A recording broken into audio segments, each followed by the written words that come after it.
Mr. Sheen, you play your character in a very humorous way, I think, is with all the gestures and things.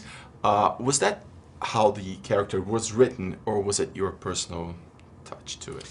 Well, there was not a huge amount of description for the character. You know, it was left to the audience's imagination, I suppose, in the books. But obviously, you have to make certain choices when you're playing the role. And you know, there's certain things that I made decisions about, but then there's other things that just kind of develop over time as you're playing the character and you discover about it.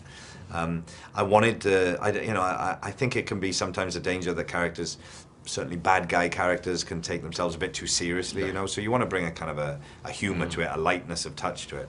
And I like the idea that this character is someone who pretends to be something that actually is very different to what's going on underneath. So being able to pretend to be someone who's a bit more humorous and a bit lighter and a bit more softer, but underneath is this hard, cold, frightening character. I thought that was quite useful. It was quite a nice thing to play for me as an actor, but also quite useful for the film because it brings a little bit more lightness to it. He's also a bit of a coward, right? I don't think he's a coward. Why do you think he's a coward? Well, when he knows that things are going to go bad for him, he says, well, no, there's no danger here. We shouldn't fight Right. Well, no, he knows there's no danger here. I mean, what you have to remember is that the battle scene, the confrontation with him, is all, he's manipulated it. It's for his own ends. He doesn't really think there's any danger. And so, you know, I think quite sensibly when he discovers that maybe he might die if he carries on going, he changes, he adapts. So I don't think that's cowardly. I think that's sort of sensible. Yeah, I see. And this is of all the 5 movies, I think this is the most high-tech one with the most special effects.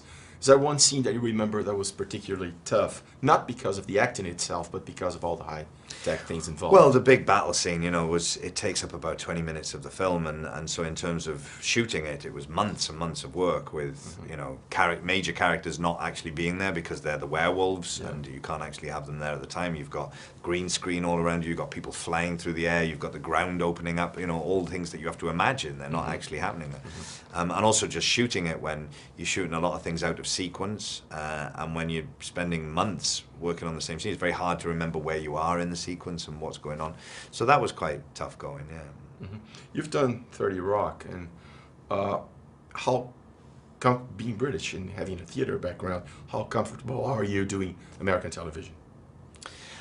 Fine. I mean, I thoroughly enjoyed doing my little stint on 30 Rock, and I was playing a British character, I suppose, so it didn't seem that different. Made things easier. Yeah, doing anything else. But I've played quite a few American characters in films now as well. So I love being able to, you know, move around between TV and film and theatre and American and British and big budget, small budget. That's all part of the enjoyment of it for me. You being a bad guy in the movie, does it happen that you run into people in the street and they go, you know, like, leave the Cullens alone or things like that? No, because I tend not to walk around with a long black wig, red eyes and white face, so people tend not to really recognize me from the films. Yeah, well, do I look like Arrow today? Well, I've just seen the movie, so... Right, yeah. So I think for a very young audience, yeah, who maybe aren't as familiar with me from other work, they don't really tend to recognize me, so I get away with it. I don't get any abuse in the streets. Do you think in a way it seems like the saga won't go away?